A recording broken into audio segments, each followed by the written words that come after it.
This is me, Dikshit sir from Virdhalayapur. I am going to teach you mathematics.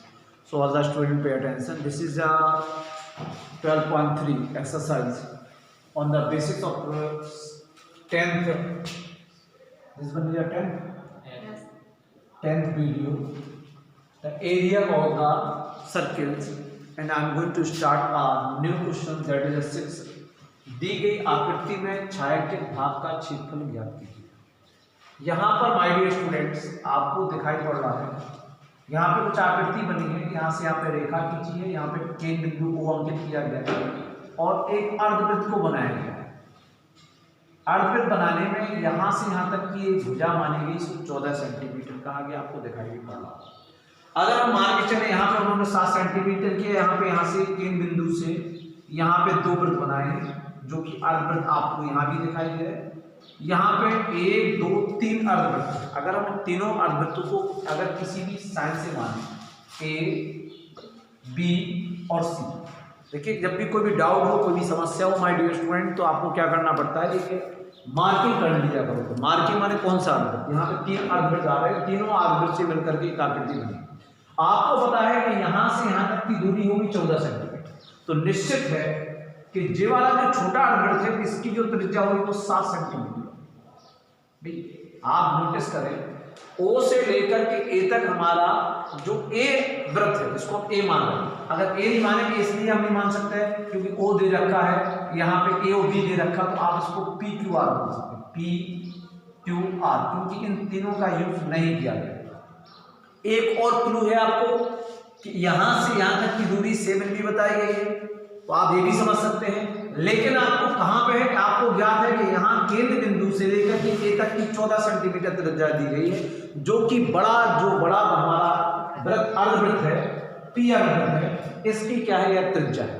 यही Q वाले की व्यास कहलाएगी। 14 centimetre Q वाला जो अर्धवृत्त है, यानी कि A से लेकर O तक की व्यास कहलाएगी, अर्थात इसकी त्रिज्या जो होगी यहां से यहां तक के लिए 14/2 बराबर 7 सेंटीमीटर। यही इसमें समझाने की कोशिश यहां पर अगले क्वेश्चन में की।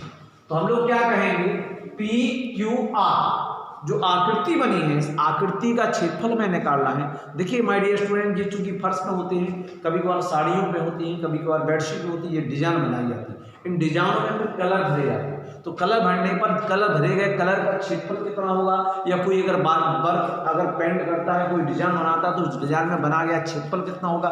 जब भी कोई भी पेंटिंग का कार्य किया जाता है तो माय डियर स्टूडेंट उसके कार्य को क्षेत्रफल के अनुसार मापन किया जाता है। तो यहाँ पे हम बात कर रहे हैं जो आपको आकृति दिखाई पड़ रही है, इस आकृति को हम ज्ञात करने के लिए, इसके क्षेत्रफल को ज्ञात करने के लिए जो छोटी छोटी इसमें आकृतियां होंगी उनको हम जोड़ेंगे। आपका क्वेश्चन क्या है, दी गई आकृति का छायांकित भाग का क्षेत्रफल ज्ञात कीजिए। तो आप कहेंगे P अर्धवृत्त, P क्या है माय डियर, अर्धवृत्त की त्रिज्या, इसको हम लोग बड़ा अर्धवृत्त है, इसको हम R कर सकते हैं 14 सेंटीमीटर। देखिए 14 सेंटीमीटर स्पष्ट आ गई कि नहीं आ गई, कैसे आ गई। बड़ा हमारा P है, P की आपकी अर्धवृत्त आधा वृत्त बना है। अर्धवृत्त के जब भी क्षेत्रफल लिखेंगे तो πr²/2 लिखेंगे। देखो मैं पहले एक चीज और भी बता रहा हूं आपको, मैंने एक चीज बताई थी, आपको याद होगा कि अगर किसी भी वर्ग में या फिर आपके आयत में कोई भी मध्य में वृत्त बनता है तो ये पूरा वृत्त बनेगा। लेकिन अगर भुजा से बनेगा, अगर हम भुजा से लेकर के बताएंगे तो ये बनेगा अर्धवृत्त। अगर किसी भी वर्ग और वृत्त की भुजा को लेकर के वृत्त बनाया जाएगा तो ये अर्धवृत्त बनेगा, और अगर किसी के कोने में वृत्त बनाया जाएगा तो ये बनेगा चतुर्थांश या चौथाई वृत्त बनेगा, जो कि आपको बोर्ड पर दिखाई दे रहा है, या हम पहले भी आपको बता चुके हैं। तो इस बात को आप नोटिस करें। तो माय डियर स्टूडेंट, जैसे मैं बता रहा था, अब आपका P का आ गया। यहाँ Q और R आपके दोनों ही अर्धवृत्त हैं और दोनों चूंकि केंद्र पर आके मिले, तो यहां से यहां तक की दूरी 14 सेंटीमीटर होगी, तो निश्चित है 14 सेंटीमीटर की दूरी यहाँ पे होगी। इस वाले की त्रिज्या आपकी Q वाले की भी 7 सेंटीमीटर होगी। Q वाले वृत्त की त्रिज्या चूंकि व्यास यहां से यहां तक 14 है, तो त्रिज्या इसकी 7 सेंटीमीटर होगी। वही आपकी R वाले की त्रिज्या होगी। हम कहें Q बराबर R अर्धवृत्त है की त्रिज्या है, इसको हम स्मॉल r मानेंगे, क्योंकि हमने बताया 2 को ये आपका 60 सेंटीमीटर। समझ में आ गया कि नहीं आ गया, कोई डाउट? तो आपको समझ में आ गया कि यहाँ पे 14 थी, इसकी हाफ होकर के आ गई। अब आपको क्या बताना है, क्वेश्चन क्या है, छायांकित भाग का क्षेत्रफल। आप यहाँ पे लिखेंगे छायांकित भाग का, हमने कहा था 2 लाइनें कर दिया करें, क्षेत्रफल बराबर बड़े वृत्त पी का क्षेत्रफल, बड़े अर्धवृत्त पी का क्षेत्रफल प्लस ये, चूंकि दोनों बराबर हैं क्यू और आर, तो आप दोनों को जोड़ कर सकते हैं, क्यू प्लस आर छोटे 2 अर्धवृत्त। तो इन दोनों का क्षेत्रफल मिलाकर के हमारा कुल क्षेत्रफल है। तो सवाल को कभी भी कोई क्वेश्चन पूछा जाए तो जो आपके बोर्ड के उस क्वेश्चन पेपर में लिखा रहता है क्वेश्चन वही बनता है। हम कहते हैं हमने ये लाइन कहां से लिखी, ये लाइन हमने यहां से कॉपी की। हम अगर चाहते हम एक शब्द और लिख सकते, आकृति में छायांकित भाग का क्षेत्रफल एक चीज, ये आकृति को लिखने की जरूरत, वो सामने आकृति कहलाती है, तो हम लोग उसके लिए क्या कहेंगे, छायांकित भाग का क्षेत्रफल जो बता रहा उसको छायांकित के लिए यहाँ पर डॉटेड का इस्तेमाल किया होगा। हम देख रहे हैं इसमें काफी डॉटेड का इस्तेमाल किया है, क्योंकि हमने इसमें डॉटेड का इस्तेमाल नहीं किया है। अब हम आप आराम से आ सकते हैं। बड़े अर्धवृत्त का क्षेत्रफल पी, तो पी के लिए हमें जो त्रिज्या मानी हमने आर मानी, सूत्र होता है पाई कैपिटल आर स्क्वायर बटे 2। मैंने क्यों किया, अर्धवृत्त आधा वृत्त, वृत्त का क्षेत्रफल तो होता पूरा, उसको आधा करने के लिए हमने 2 का काम किया। अब पी और क्यू आर कितने थे वृत्त, छोटे छोटे 2 वृत्त, 2 वृत्त आपको दिखाई दे रहा है, पी और क्यू 2 वृत्त हैं आपके, क्यू और आर 2 वृत्त हैं, तो इसको कहेंगे 2 का मल्टीप्लिकेशन कहेंगे, और पाई स्मॉल आर स्क्वायर बटे 2, क्योंकि एक आपका ए भी अर्धवृत्त है, पूरा वृत्त नहीं है, ए भी आधा वृत्त है और जे भी आधा वृत्त है, लेकिन कहेंगे कि वो पूरा वृत्त कैसे हो गया, 2 से 2 घट गया तो ये पूरा वृत्त हो गया। देखिए 2 अर्धवृत्त हैं, दोनों जोड़ करके कैसे हो जाएंगे पूरे, लेकिन कैसे हो जाएंगे, 2 से 2 कटने पर ये पूरा वृत्त हो जाएगा। यहां से अब हम मान, अब वैल्यू रखें, पाई छोड़ दीजिए, आर की हमारी वैल्यू कितनी है 14 से, 14 की 2 घात बटे 2 प्लस पाई छोड़ दिया हमने, यहां लिखा हमने 7 की 2 घात। कोई डाउट हो गया, हमने कहा पाई की वैल्यू 22/7 रखी जाएगी या 3.14 रखी जाएगी, यह डिसाइड करता है आर। अगर आर में भाग जाने वाला आर 7 से विभाजित हो जाता है तो पाई की वैल्यू वहां 22/7 रखी जाती है, और अगर नहीं होता है तो फिर 3.14। तो बड़ी सिंपल चीज है, पाई की वैल्यू 22/7 क्यों रखी, 7 से विभाजित है, 14 एक बार, 14 2 बार बटे हम करेंगे 2 हमारा था, जिसका 2 से 14 से कोई लेना देना नहीं, इसलिए एक बार लिखा जाएगा। 7 दूनी काट देंगे 2 आ जाएगा, 2 से काट देंगे 1 बार आ जाएगा। उसी प्रकार से हम लोग कहेंगे 22/7, 7 का हम 2 बार गुणा करें, 1 बार एंड 2 बार, एक बार विभाजित हो जाएगा। अब हम चलेंगे आगे की ओर, कैसे चलेंगे, तो 7 दूनी 14 काट गया, तो 22 गुणे 14 प्लस 22 गुणे हमारा 7। इस तरह से हमारा मान आ चुका है कि दोनों चीज का कि किस तरह से कैसा क्या आ गया। तो फाइनली क्या आ जाएगा 14 दूनी, अब हम आगे चलेंगे, गुणा करेंगे, 14 दूनी 28 की 8 मसला 1 2, 14 दूनी 28 2 30, ये 308 आ गया। उसी प्रकार से 7 दूनी 14, 7 दूनी 14 1 15। अब हम जोड़ देंगे, यहाँ पे एडिंग का है तो 5 8 4 12 की 2, 5 1 6 और 3 1 4। चूंकि क्षेत्रफल की बात कर रहे हैं तो क्षेत्रफल की वर्ग की जो जाति होती है हमने बताया था वो वर्ग होता है, वर्ग माने 2, इसको कहेंगे वर्ग इकाई। वर्ग इकाई क्या थी, यहाँ पे मान दे रखा था सेंटीमीटर में, तो सेंटीमीटर आएगा। तो बात वही कही जाएगी अंत में, अतः आकृति में छायांकित भाग का क्षेत्रफल 462 वर्ग इकाई होगा। इस तरह से आप इस क्वेश्चन को कर सकते हैं। प्लीज नोट इट डाउन कर लें इस क्वेश्चन को, ताकि बड़ी आसानी से आप इसको कर सकें। Hello my dear student, this is the next question. एक लड़की ने एक वृत्ताकार मान वृत्त के आकार का, जहां केंद्र से लेकर के त्रिज्या लेकर के एक वृत्त बनाया जाता है, तो वृत्ताकार मेज पोस्ट था, मेज पोस्ट माने मेज पर डालने वाला एक पोस्ट, ठीक, जिसकी त्रिज्या 42 सेंटीमीटर। अगर हम बात करेंगे तो यहाँ के बिंदु से कहीं के लिए कोई भी रेखा खींच देंगे तो वो आपकी कितनी आ जाएगी 42 सेंटीमीटर, 42 सेंटीमीटर की में से बीच में समबाहु त्रिभुज, समबाहु त्रिभुज माने जिसकी तीनों भुजाएं आपस में बराबर हो। समबाहु त्रिभुज का क्षेत्रफल होता है 3/4 वर्गमूल 3/4 ए स्क्वायर, ए माने भुजा होती है आपको। आप चाहे तो उसको ड्रा भी कर सकते हैं। एबीसी को छोड़ते हुए एक डिजाइन बनाई जाती है, ये डिजाइन आपको जो दिख रही है एक डिजाइन बनाई जाती है, जैसा कि आकृति में दिखाया गया। इस डिजाइन का क्षेत्रफल क्या है, मतलब क्या है कि अगर हम वृत्त के क्षेत्रफल में से एक हम समबाहु का क्षेत्रफल घटा देंगे तो डिजाइन का क्षेत्रफल आ जाएगा। मतलब अगर फाइनली अगर हम बात करें तो दिया क्या है आपको, एक ज्ञात है, दिया आपको है मान लो नंबर 1, त्रिज्या केवल दे रखी है और उसको केवल एक त्रिज्या मानेंगे तो 42 सेंटीमीटर हमारा दे रखा है, जो कि आपको बोर्ड पर दिखाई दे रहा है। अब क्या करना है, डिजाइन के दिनों में कहा डिजाइन का क्षेत्रफल ज्ञात कीजिए। तो सबसे पहले आप समझिए डिजाइन का क्षेत्रफल कैसे आएगा। डिजाइन का क्षेत्रफल के लिए सूत्र बनेगा, फिर फाइनली हम उसके लिए मान लेंगे बराबर क्या आ जाएगा, वृत्त का क्षेत्रफल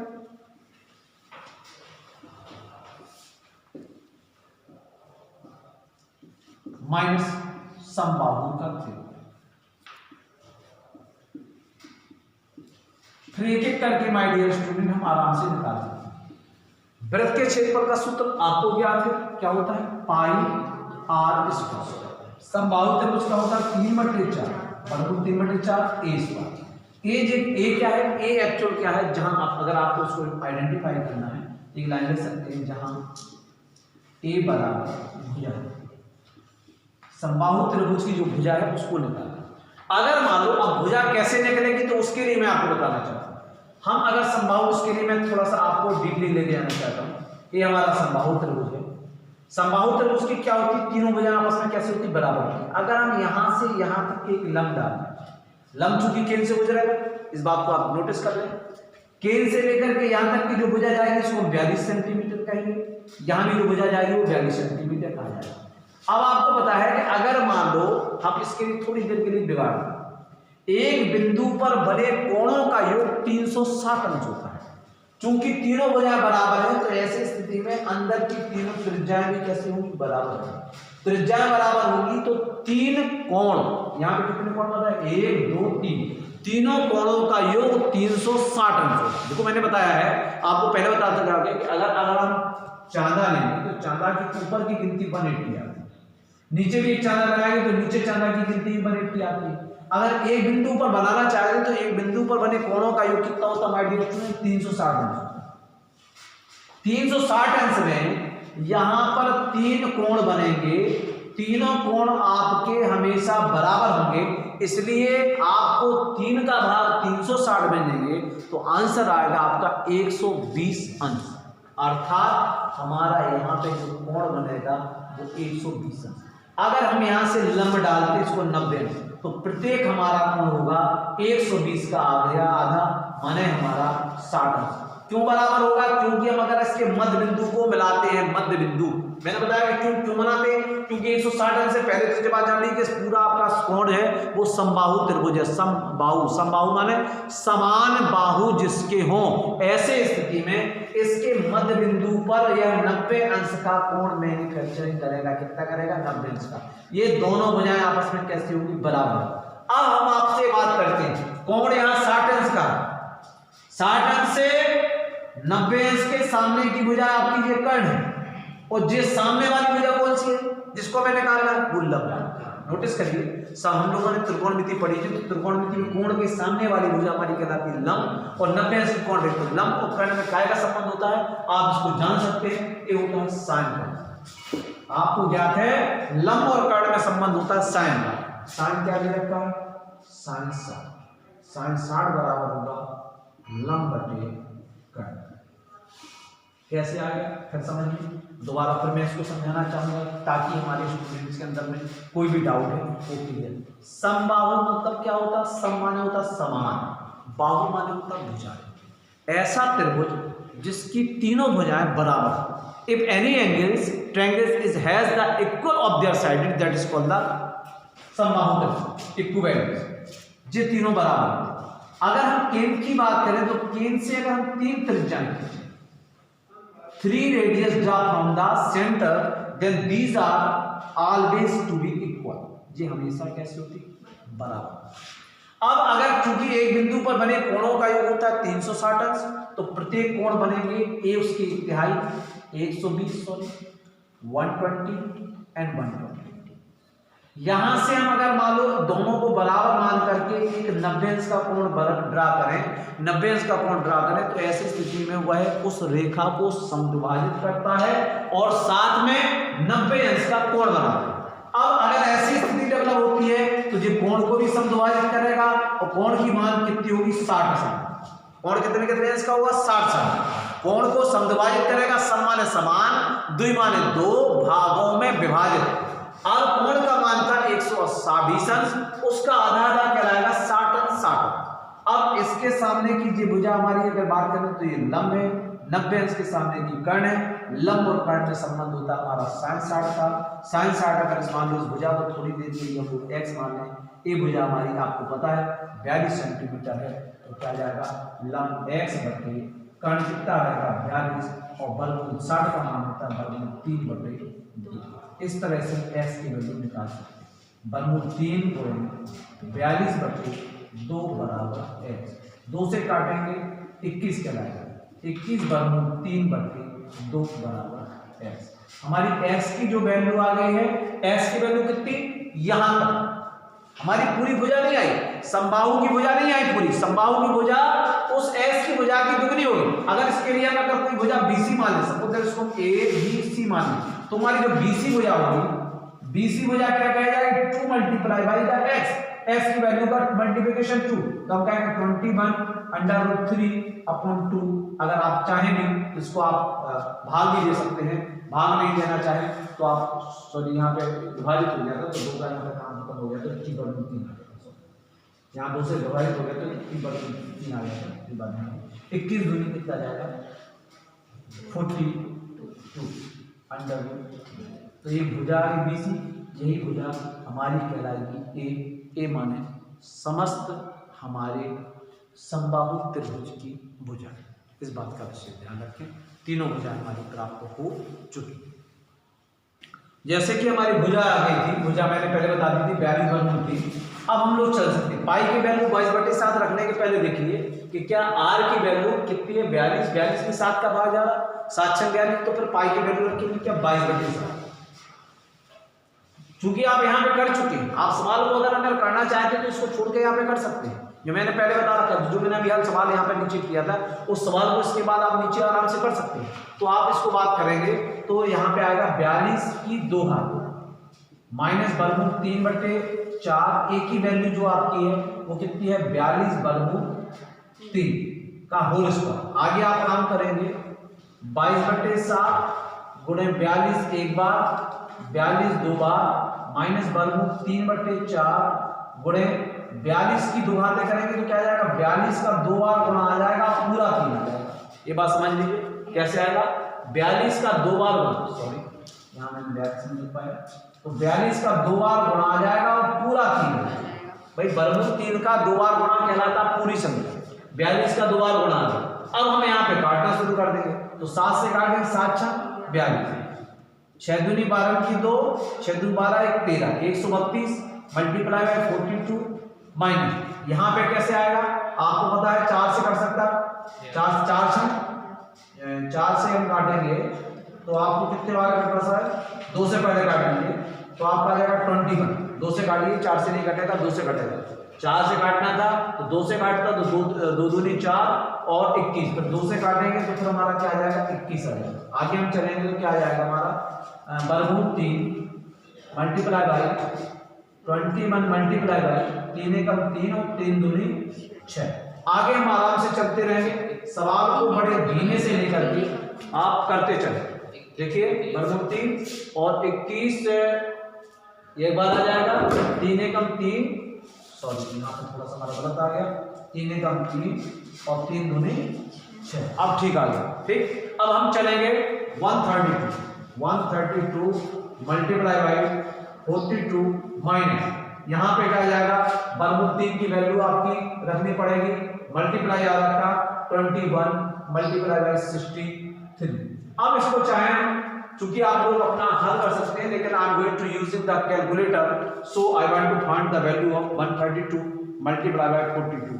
इसकी वैल्यू आ जाएगी 5544 माने अब यहाँ पे आ जाएगा 21 का मल्टीप्लाई करेंगे हम 63 में, तो ये वैल्यू आ जाएगी वर्गमूल 3 लिखे हुए हमारा 1323। देखिए फिर दोबारा में देख लीजिए 21 का जब मल्टीप्लाई हम 63 में करेंगे तो ये वैल्यू आ जाएगी। अब आपको पता है 55 44 माइनस वर्गमूल 3 का वैल्यू होती 1.73। वैसे तो सीधा सीधा फाइनल यही आ जाएगा, लेकिन चूंकि वैल्यू निकालनी पड़ेगी 1.732 मल्टीप्लाई बाय 1323। दोबारा देख लीजिए इसकी वैल्यू क्या आ जाएगी 1.732। अब आप मल्टीप्लाई करेंगे कितना आ जाएगा। आगे की वैल्यू आपकी सेम चल रही है, इसका मल्टीप्लिकेशन चूंकि मैंने आपसे पहले क्या रखा है 91.43। आपका मल्टीप्लिकेशन आगे फाइनली जो उत्तर सब चीजों के आगे बराबर का चिन्ह लगेगा। अब इसको जब हम रिडक्शन करेंगे 5554 से तो आंसर आएगा 325256 वर्ग सेंटीमीटर आपका उत्तर आ जाएगा। तो आपको जो सामने दिखाई दे रहा है, हमने क्या किया, हमने पहले क्या किया, हमने यहाँ पे दो घात किया, आपको दिखाई पड़ा। दो घात करने के बाद मैंने किया क्या 7 से डिवीजन कर दिया, मल्टीप्लिकेशन किया, यहाँ पे मैंने 4 से 2 टाइम्स काट दिया, 3 का मल्टीप्लिकेशन किया, फिर 63 आ गया, यहाँ पे मैंने दोनों संख्याओं का मल्टीप्लिकेशन करके 1330 किया, यहाँ वर्गमूल 3 का। आप कैलकुलेटर का यूज नहीं करेंगे, ये आपको ज्ञात है। मैं चूंकि सवाल में वीडियो में हमारे पास टाइम नहीं रहता मल्टीप्लिकेशन करने का, तो मैं उसका यूज कर रहा हूँ। और मल्टीप्लिकेशन करने के बाद हमने जब डिडक्शन करके देखा तो फाइंड द वैल्यू ऑफ, मतलब अब हमारा जो डिजाइन आपको दिखाई दे रही है, जो डिजाइन बनी हुई, इस डिजाइन का क्षेत्रफल कितना आ गया 3252.56 वर्ग सेंटीमीटर। अब आप note it down. Hello my dear student, this is the last and next question. दी गई आकृति में 3 अर्धवृत्त ए बी और सी, ए बी और सी हैं, जिनकी प्रत्येक का व्यास 3 सेंटीमीटर। अगर यहां से यहां तक का व्यास 3 है, दूसरे का भी व्यास 3 होगा, तीसरे का व्यास 3 होगा, तो हम मान सकते हैं 3 तिरका 9। इन तीनों के व्यास की जो लंबाई होगी इस बड़े वाले वृत्त की यह 9। वैसे भी मैं आपको बता दूं यहां से यहां तक का एक और दे रखा है, इसमें इन्होंने क्लू दे रखा है। अभी और बताते हैं। दूसरा अर्धवृत्त ई है, जिसके अंदर दूसरा अर्धवृत्त जो है माय डियर स्टूडेंट, जो पूरा हमारा अर्धवृत्त जिसको हमने कहा है वो ई अर्धवृत्त है, मतलब मेन अर्धवृत्त जो है अर्धवृत्त ई है, जिसके अंदर एक 4.5 सेंटीमीटर का, ये आपको दिखाई दे रहा है, ऊपर से टच हुआ है, नीचे तक टच हुआ है, 4.5 सेंटीमीटर व्यास वाला एक वृत्त है। 4.5 सेंटीमीटर व्यास है, इसकी व्यास कितना है, वो क्या है अर्धवृत्त। छायांकित भाग का क्षेत्रफल ज्ञात। तो माय डियर स्टूडेंट, हम पहले सबकी अलग अलग त्रिज्या निकालें। आप ये सोचिएगा जो ई है, ई वाला वृत्त कि हम पहले निकालें का व्यास, इसको हम लोग डी से निरूपित करेंगे, D1 कितना कराएगा 9 सेंटीमीटर। समझ में आ गया होगा कैसे। ए 3 है, दूसरा 3 है, तीसरा 3 है, तो यहां से यहां तक की दूरी कितनी होगी 3 तिरका 9। अब व्यास आ गया, तब त्रिज्या कितनी कहलाएगी, सब पहले त्रिज्या व्यास निकालेंगे। इसको R1 कहेंगे, इसको कहेंगे 9/2 सेंटीमीटर। पहले हमारा ई निकल गया जो सबसे बड़ा है, जिसमें पूरी डिजाइन बनके तैयार है। अब हम कहेंगे ए तथा ए या बी या सी, ए बी और सी तीनों का जो व्यास है, इसमें साफ लिखा है ए बी सी है, जिनमें प्रत्येक का व्यास 3 सेंटीमीटर, मतलब तीनों वृत्त कैसे हैं बराबर है, तो इनका व्यास क्या है, वृत्त का व्यास जिसको हम करेंगे D2, जे आपका कितना सेंटीमीटर है 3 सेंटीमीटर। इसकी हम त्रिज्या है, त्रिज्या जो मानेंगे वो आ जाएगी हमारी R2, जो आ जाएगी 3/2 सेंटीमीटर। मैं पहले आपको बता चुका हूं दशमलव में आपको कोई भी वैल्यू नहीं लेनी है, और संयुक्त में माने 3 से ही 4/5 में कभी भी कोई भी वैल्यू नहीं लेनी। अब हमारा डी वाला, अब आ गया लास्ट बचा डी वाला वृत्त का व्यास। देखिए यहां दे रखा है, इसको मानेंगे हम R3। मैंने कहा सबको अलग अलग, सॉरी पहले D3 मानेंगे, तो वहां से निकलेगा हमारा 8। यहाँ पे क्या लगा, अंदर 4.5 सेंटीमीटर व्यास वाला एक वृत्त है, तो D3 की वैल्यू कितनी है 4.5 सेंटीमीटर। इसको आगे अगर आप चूंकि लिखेंगे तो 45/10 5 इससे आप, या फिर आप सीधा 9 कर देंगे इसको, आप सीधा सीधा मैं आपको बताऊं, या तो आप 45/10 कर दीजिएगा, 10 के बाद आप 5 से भागेंगे तो 5 × 10 = 45, या आप इसको कह सकते हैं 4.5 दूनी 9 9/2 कर सकते हैं। अब इसकी डी की जो D3 है इसकी R3 कितनी कहलाएगी 9/4, क्योंकि आपको पता है कोई भी वैल्यू है उसके 2 के भाग देने पर हमारी उसकी वैल्यू आ जाती है।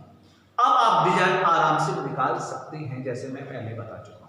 देखिए मैंने क्या किया, मैंने जितने भी यहाँ वृत्त, एक अर्धवृत्त था बड़ा वाला जिसको हमने E कहा, उसका व्यास और त्रिज्या ज्ञात की, दूसरा ABC, तीनों अर्धवृत्त थे, तीनों ही बराबर थे, इनकी प्रत्येक का व्यास 3 सेंटीमीटर था, यहां से यहां तक 3, यहां से यहां तक 3 और यहां से यहां तक 3, तो 3 × 9 पूरे का व्यास जो हमारा E वाला होगा उसका घुमा के उसने कह दिया कि पूरा हमारा कितना है आपका है। अगर आप इसको दूसरे शब्द में सुनना चाहें तो ऐसा भी कर सकते हैं। देखिए मैं बताऊं, आपका 4.5 सेंटीमीटर आपका क्या रखा था, क्योंकि सॉरी 9 यहाँ पे 9 I am very sorry, E वाला जो था वो 9 रखा था। अब 9 की त्रिज्या कितनी कहलाई आपको 9/2 यानी 4.5, आप यहाँ देखेंगे यहाँ भी 4.5 है। आप नोटिस करिए यहाँ से यहाँ तक क्या व्यास आ रहा है, आपका D का जो व्यास है, D का जो व्यास है वो E की त्रिज्या है, D का व्यास कितना है 9/2 माने 4.5, और आप देख रहे हैं जो आपका D वृत्त है इसकी त्रिज्या कितनी है 4.5। आप देखिए यहाँ पे देख रहे हैं 4.5, जबकि यहाँ से यहाँ तक कितना है 9, तो 9 का आधा कितना कहलाएगा 4.5, तो इसको भी हम 9/4 मान 9/2 कह सकते हैं और नीचे वाले को 9/2 कर सकते हैं। अब हमें क्या करना है, अब हमें डिजाइन का क्षेत्रफल निकालने के लिए जोड़ना और घटाना पड़ेगा। आपके क्वेश्चन क्या है, क्वेश्चन है छायांकित भाग का क्षेत्रफल ज्ञात कीजिए। क्वेश्चन क्या आएगा, छायांकित भाग का क्षेत्रफल, नीचे लिखा करें क्षेत्रफल बराबर क्या आएगा, पहले E वाला वृत्त आप जोड़ लें, E वाले वृत्त से A, C और D घटाएंगे। पल्ले पढ़ना बेटा कैसे करना है, E वाले अर्धवृत्त का क्षेत्रफल में A, D और C को घटाएंगे और B को जोड़ेंगे। डिजाइन कैसे निकलेगी, डिजाइन पर समझो कैसे निकलेगी भाई, पूरा इसको भूल जाइए। आप इसमें बोल दिया, आप क्या देख रहे हैं, एक अर्धवृत्त है E वाले अर्धवृत्त से A, D और C को घटा दीजिए, तो आपकी ये दोनों हिस्सा निकल आए। अब चूंकि एक हिस्सा नीचे और लगा है तो B को जोड़ देंगे। भाई समझिए, फिर समझिए, आपने इसको हटाया, हटाने के बाद देखा कि हमें जो मार्क आ रही है, मार्क को कैसे निकाला जाए, तो E वाला जो अर्धवृत्त है, इस E वाले अर्धवृत्त में A और C और D को क्या कर देंगे, हटा देंगे, तो ये 2 मार्क आ जाएंगे। तीसरे मार्क को हम जोड़ने के लिए क्या कर देंगे, इसको जोड़ देंगे, बस वही चीज आएगी। E अर्धवृत्त का क्षेत्रफल, इसी में आप चूंकि धन हिसाब कर दें, कौन सा B अर्धवृत्त का क्षेत्रफल हमने पूरा जोड़ दिया भाई, E को जोड़ दिया और B को जोड़, दोनों समझ में आ गए सब लोगों को भाई, पूरा हमने E को जोड़ दिया B को। अब A और C बराबर है तो 2 बार हम करके हटा सकते, दोनों बराबर हैं तो 3 मान की घटाने की जरूरत है, 1 और 2 बार A और C दोनों एक है, माइनस D का D, तो D क्या है वृत्त, ये पूरा वृत्त है, वृत्त का क्षेत्रफल -2, कौन सा है A + C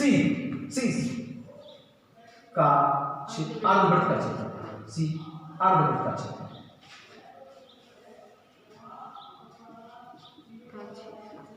देखिए फिर समझिए, आपका A अर्धवृत्त है, B अर्धवृत्त है, C अर्धवृत्त है, D अर्धवृत्त है और D पूरा वृत्त है और E अर्धवृत्त है। आप पहले समझिए, E अर्धवृत्त के क्षेत्रफल में से E अर्धवृत्त के क्षेत्रफल में B अर्धवृत्त का क्षेत्रफल जोड़ दीजिए, जैसे मैंने जोड़ दिया।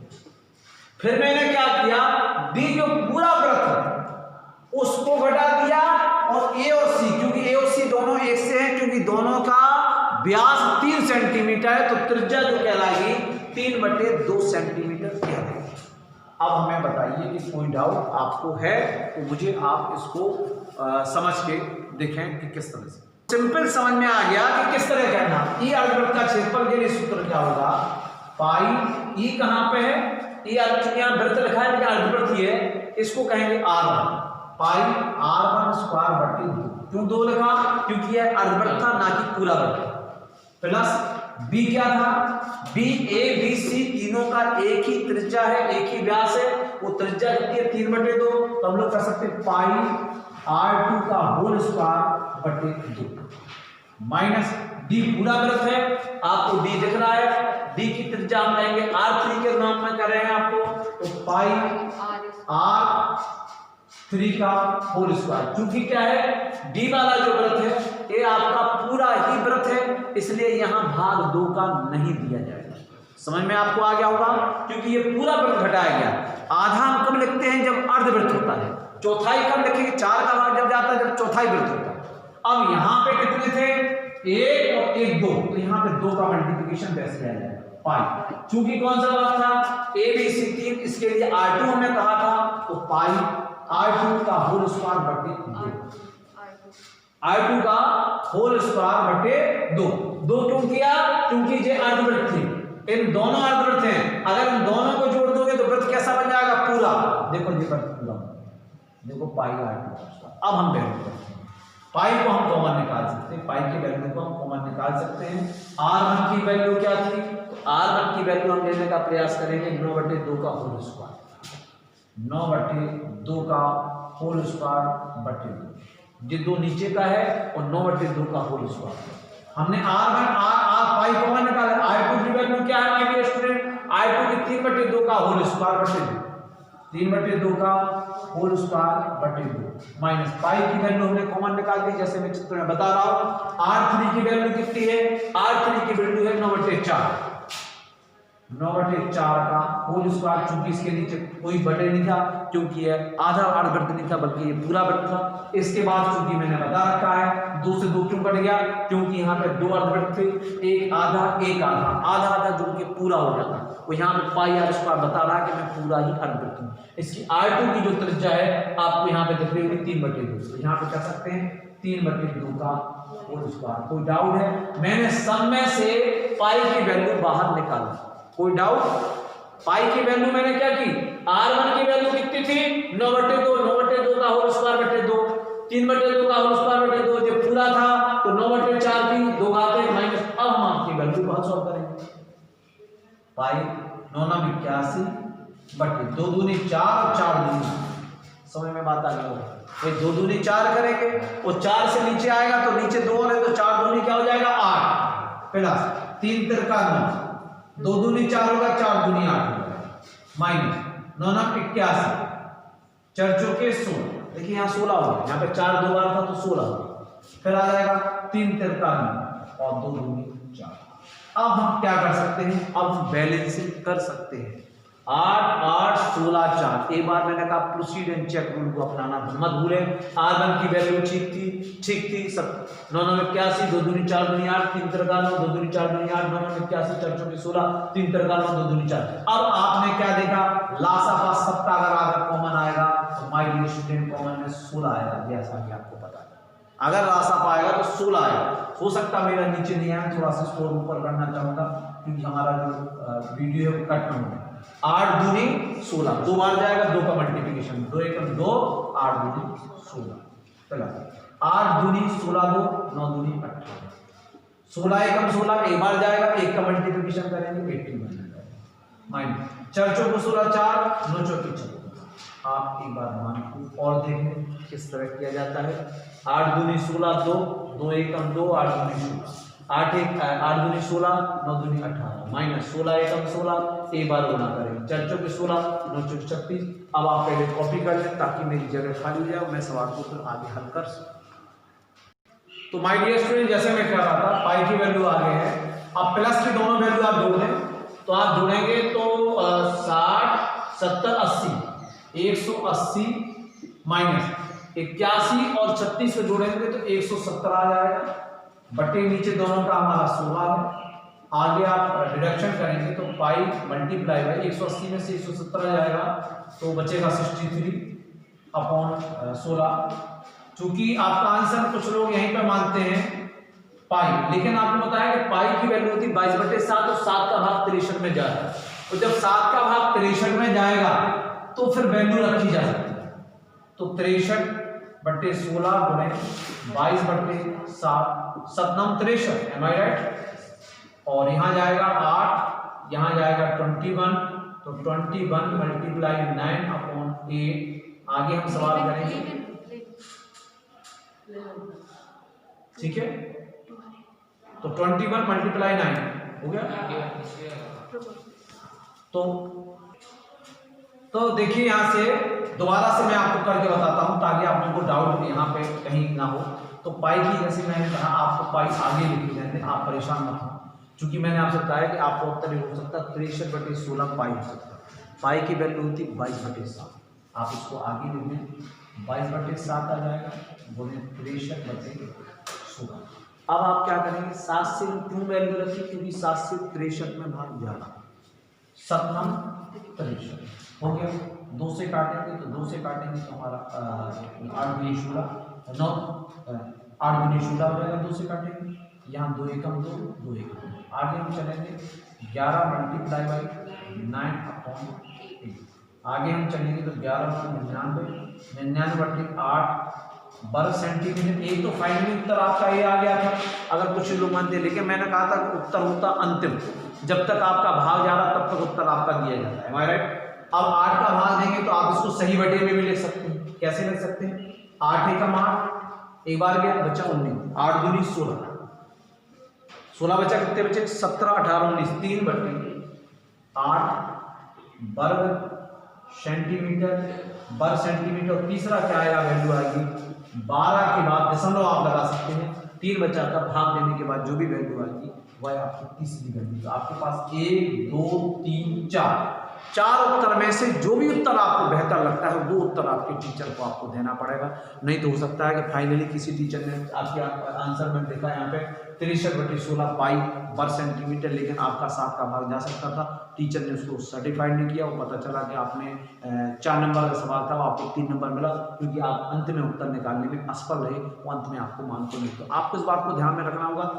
फाइनली आप निकालना चाहें तो यहाँ भी निकाल सकते हैं। यहाँ पे 12 बार चला गया, 3 बचा, 3 का मतलब होता 30, 6 8 24, 24 बचा, फिर 7 बचा, 8 पंचे 40, 48, 8 7 56, 8 9 63, तो 8 9 64, 8 मतलब 8 लगभग 12.38 के आसपास भी आंसर आ सकता है। तो फाइनली आप लोग उत्तर देखें, आप देखें फिर क्वेश्चन को कैसे लिखा जाएगा। अतः छायांकित भाग का क्षेत्रफल क्रमशः 63/6 पाई वर्ग सेंटीमीटर अथवा 99/8 वर्ग सेंटीमीटर अथवा 12 से 3/8 वर्ग सेंटीमीटर अथवा 12.838 सेंटीमीटर होगा। मैंने आपको बताया क्योंकि आपको नहीं पता कि जो टीचर आपकी कॉपी चेक करता है उसको किस प्रकार का उत्तर चाहिए, और कभी अगर आप उत्तर गलत लिख देंगे तो ऐसी स्थिति में आपको अंक नहीं मिल पाएगा। आप जैसी अपेक्षा कर रहे थे वैसा नहीं मिल पाएगा। Thank you very much. आज के लिए आप कॉपी कर लें और इस बात का विशेष ध्यान रखें कि लाइक शेयर और सब्सक्राइब करना ना भूलें, ताकि वो स्टूडेंट जिनके पास स्टडी नहीं मिल पा रही है उन्हें भी ज्ञान मिल सके। Thank you.